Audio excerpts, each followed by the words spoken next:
Lumipad pa Los Angeles ang aktres na si Chinita Princess Kim Chiu. Ito nga ay para makasama ang kanyang matatalik na kaibigan sa industriya na sina Bella Padilla at Angelica Panganiban. Matatandaan na hinanap ni Angelica si Kim Chiu nitong Pasko. Ayon kay Angelica, Christmas morning with Bella, where na you Kim Chiu? Sagot naman ni Kim, bumibili pa ng gatas ni Bean. Wait lang. At ngayong araw nga ay binahagi ni Bella Padilla ang isang video kung saan ay inaabangan niya ang pagdating ni Chinita Princess.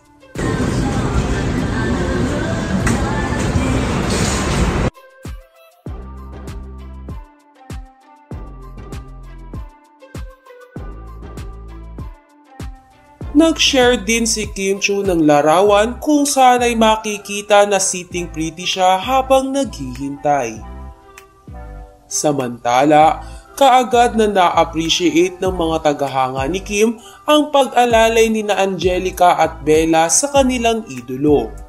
Hindi naman kasi makakaila na dinaramdam pa rin ni Kim ang paghihiwalay nila ni Sian Lim.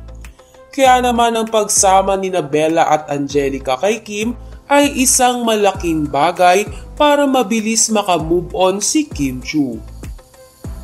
Sa kabilang banda, hindi naman tukoy kung kailan uuwi si Kim Chiu sa Pinas.